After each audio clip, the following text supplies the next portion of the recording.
Shalom y bienvenidos a una edición más de mi podcast La cocina de mi mamá. Y hoy, bajo el título La fuerza de un caldero, la fuerza de un cocido, la fuerza de una olla, ese lugar donde todo entra y principalmente necesitamos un tiempo largo para poder sacar los sabores de cada cosa, para poder medir el tesón del tiempo necesario para que nuestros ingredientes saquen lo mejor de sí y se combinen con las demás cosas. ¿Y por qué a esta semana le llamamos el caldero de la cocina? Porque en nuestra semana nosotros leemos sobre la Perashá de Vaerá, cuando comienzan las plagas que llegan a Egipto, y al final de todo, las plagas en la tierra de Egipto, que comienzan con las aguas del Nilo, antaño símbolo de vida, que cuando se tiñen de rojo, son tan solo un proceso divino que pondría a prueba el tesón de una nación y el corazón endurecido de un rey.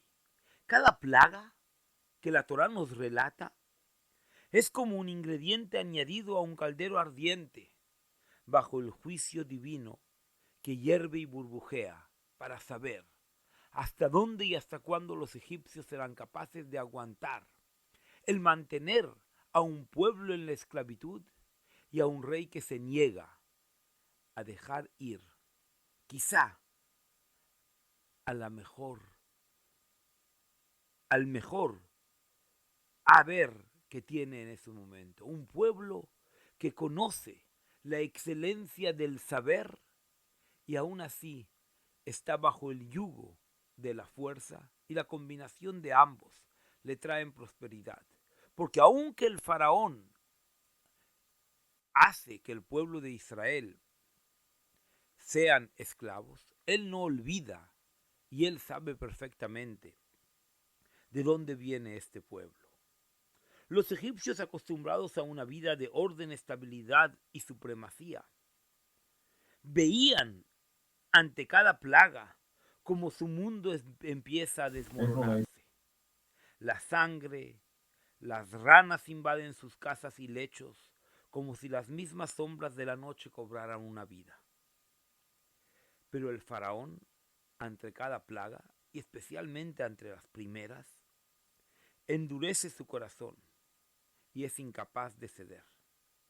Y entonces el pueblo se pregunta, ¿hasta cuándo el faraón será capaz de soportar? Y el pueblo de Israel le pregunta al pueblo egipcio, ¿y ustedes hasta cuándo serán capaces de soportar la presión de una plaga por culpa de un faraón insensato y endurecido de corazón?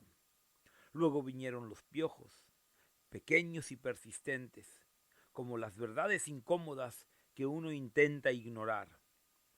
Los hechiceros egipcios, quienes antes replicaban los actos de Dios, ahora se declaraban impotentes. Sin embargo, el faraón seguía firme, sumido en su propia terquedad. Y hoy quiero hablar de dos puntos muy interesantes que el Rebbe nos trae en el estudio y el desarrollo de la idea de las plagas. Uno, en la idea de las plagas, de la plaga de las ranas, con un aprendizaje muy profundo sobre la esencia del pueblo de Israel, y otro sobre el comportamiento del faraón. En relación a las plagas, el Rebbe trae el Midrash, que nos dice que justamente de las plagas nosotros aprendemos una idea esencial en el judaísmo. Y esta idea es ni más ni menos que el libre albedrío. Es decir, aquella cualidad que nosotros conocemos como la capacidad de utilizar la libertad para llevarla al límite de nuestro propio saber y de nuestro propio hacer y de nuestro propio querer, que es el libre albedrío, que es la capacidad de nosotros para decidir la forma en que se plasma la voluntad de Hashem. Es decir, Hashem tiene una voluntad en la cual nosotros vamos decidiendo cuál va a ser el camino que esa voluntad se va a manifestar. Y una vez que nosotros manifestamos una libertad para elegir y elegimos, se abre un nuevo abanico de cuál va a ser la forma en que nosotros vamos a volver a elegir, si es que nosotros elegiremos en la idea y en el ideal de tener presente la esencia de Hashem en nuestra vida y que el libre albedrío tenga un sentido real de la elección que se nos da a nosotros, o que tan solo el libre albedrío sea un capricho para que nosotros podamos manifestar nuestra propia razón de ser, nuestros deseos, nuestras razones, hay veces intentando olvidar o obviar la presencia de Dios en nuestra vida. ¿Y por qué lo aprendemos de las ranas? Porque sobre las ranas está escrito que Dios las mandó a castigar al pueblo egipcio y que ellas proliferaban y que cuando las golpeaban seguían proliferando más y más y más y más. Pero las ranas, cuando ya eran muchas, eligieron hacer una cosa que es entrar dentro de los hornos de los egipcios y debajo de sus camas. Y dentro del caldero de cocción de los egipcios las ranas también saltaban y sufrían. Y en cierto modo, paradójicamente, se suicidaban para poder cumplir con la voluntad de Hashem. Porque cierto es de que la rana puede aguantar un calor enorme si el calor va incrementando junto con el calor corporal de ella misma. Es decir, si nosotros ponemos a calentar una rana con agua fría, la rana va a poder aguantar el máximo de temperatura a la cual nosotros podemos llegar. Pero si la tiramos directamente al agua caliente, la rana morirá. Y la Torá nos trae un testimonio de que las ranas eligen saltar dentro de los hornos y saltar dentro de los calderos de cocción, porque en ellas querían demostrar que vale la pena que el mundo animal también se sacrifique en la elección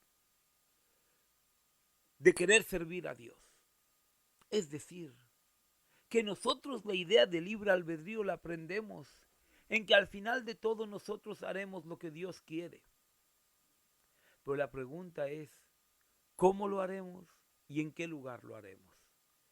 Akadosh Baruj Hu sabe que nosotros vamos a servirlo, y quizá en la diáspora, pero quizá nos da a nosotros la libre elección de sentir de que nosotros hemos elegido vivir en Barcelona, en Madrid, en Málaga, en México, en Argentina o en cualquier lugar donde nosotros escuchamos estas palabras de Torah.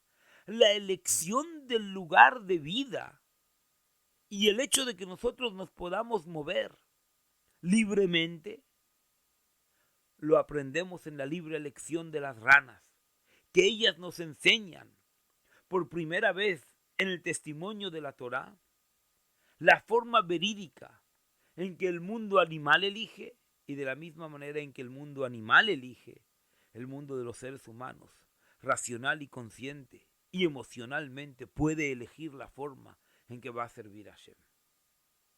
Pero esa lección no es suficiente. Nosotros dentro de la Perashá nos dirigimos a una lección mucho más profunda. Y es la idea de que el libre albedrío que nos enseñan las ranas son nulas frente a la capacidad del faraón, que representa las fuerzas del mal, de venir y enseñarnos una idea fabulosa. El faraón, después de recibir la plaga del granizo, que el Midrash nos dice que era un granizo que dentro de sí venía con bolas de fuego forradas de hielo, una contradicción en la naturaleza. Cuando este granizo cae, el faraón se empieza a rendir. Y nos dice la Torá la siguiente expresión: Vaishlach Paró, y mandó Paró, Vaikrale Moshe ula Aarón, y llamó a Moshe y Aarón, Vayomer alehem, y les dice a ellos, Hatati apam, he pecado esta vez. Hashem Tzadik, Dios es el justo, el íntegro, el tzadik. Veani veami reshaim, y yo y mi pueblo somos los malvados. Si nosotros profundizamos en la idea de la libre elección y la capacidad de la libertad de llevarnos a nosotros a un punto en que nosotros elegimos a dónde vamos a llevar nuestro deseo, y muchas veces llevamos nuestro deseo al camino donde no reconocemos la existencia de Hashem, la Perashá nos enseña una lección muy importante que tiene que ver justamente con la idea de saber cocinar. Muchas veces el hombre elige cocinar con los ingredientes que no son los más adecuados, pero si busca alimentarse, con ellos le será suficiente. Pero si él busca sacar del mal un provecho de rebeldía y decir yo como lo que yo quiero porque la forma en que yo me alimento solamente atañe a mi voluntad de ser, viene la Torá y nos dice, ojo, cuando tú has llegado a un estado en el que tú crees que tú dominas las fuerzas del mal, justamente desde ellas, justamente desde la idea donde el faraón se encontraba después de ver a su nación rota por las distintas plagas, justamente desde las fuerzas del mal, él reconoce la existencia de Dios. Es decir, que si en el libre albedrío tú has elegido el mal, ese propio mal va a ser el que te va a encaminar a un camino que tú, desde las fuerzas del mal, vas a reconocer la existencia plena de la divinidad, Elokut, Dios. Y este camino es el camino que la Hasidut ensalza y nos enseña a vivir con profundidad. Vive el bien y elige hacer el bien. Porque si no eliges hacer el bien, acabarás eligiendo el propósito del bien, pero desde las fuerzas del mal. Desde una experiencia que va a ser negativa para ti, negativa para tu hogar, negativa para tu familia, para tu ciudad, para tu nación, para tu pueblo, para tu riqueza, para todo. Y entonces cuando has elegido hacer el mal, ya no va a quedar espacio para tu propia identidad, porque las fuerzas del mal habrán conquistado todo tu ser. Es decir, que la Torá aquí nos enseña que ciertamente el hombre tiene libre elección y puede elegir entre el bien y el mal. Pero el hecho de que hayas elegido el mal no cambia el propósito de tu vida. Es decir, puedes llegar al mal porque Dios te dio el permiso de elegir en él. Pero eso no va a hacer cambiar el propósito de tu vida. Vas a elegir el propósito del reconocimiento de tu vida incluso desde las fuerzas del mal, teniendo que estar en una situación desnudo de tu propia identidad, de tu propio ser, de tu propio querer, y allí ya no vas a poder elegir, porque una vez que te encuentras en la concadencia del mal, ahí ya no hay elección, porque ahí ya no vas a poder ver la vara del bien y la forma en que el bien mide al mundo con benevolencia, con excelencia, con un rigor positivo, con una excelencia en el saber dar, el esplendor, etc. Y el Rebbe dice que hay tres formas, en cierto modo, de reconocer a Hashem. Hay quien reconoce a Hashem de una manera en que primero dice Hashem no existe y después reconoce que existe. Ese es el primer nivel. Hay una forma en la cual el hombre dice Dios existe, pero no me atañe a mi vida. Y por lo tanto, yo creo que Dios me deja vivir en la forma en que yo estimo que es buena para mí. Ese es un segundo nivel. Pero hay un tercer nivel más difícil, en el cual el hombre dice, Dios me dio la fuerza de vivir, y por cuanto de que me dio la fuerza de vivir, y que Dios existe, Yo a Dios lo voy a utilizar solamente cuando yo necesite una fuerza externa, que yo con mi propia fuerza no vaya a poder contestar sobre mis propias necesidades. Es decir, Dios existe, pero solamente cuando yo lo necesito. Y este tercer nivel es el nivel que confunde la existencia de la divinidad de Dios y la divinificación del ser, porque él piensa que al final de todo, si yo soy un fruto de la obra divina, entonces no tengo más que reconocer la existencia de Dios en cada uno de mis andares, de mi respirar, de mi saber hacer.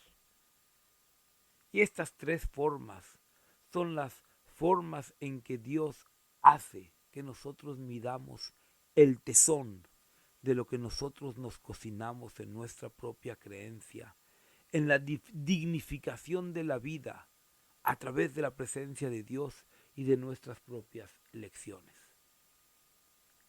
Dediquemos estas palabras de Torá para que el pueblo de Israel vea cumplido la paz en la tierra de Israel, que los secuestrados sigan volviendo, que no haya más sufrimiento y que el horror de ver a nuestros enemigos celebrar sea tan solo una cosa pasajera, porque ciertamente la única manera en que nuestro enemigo comprende es cuando lo tratamos como es él, como nuestro enemigo. Y tiendo a decir que toda esta negociación hace sentir a nuestro enemigo que ya no lo es, y por eso le permitimos que celebre. Pero Akadosh Baruj Hu va a arreglar la situación, y al malvado, siempre en el lugar del malvado, lo pondrá. Hasta muy pronto. Espero tus comentarios, tus preguntas por privado, y que Akadosh Baruj Hu nos bendiga, y que sigamos estudiando Torah, que es el legado verdadero y verídico del pueblo de Israel. Hasta muy pronto.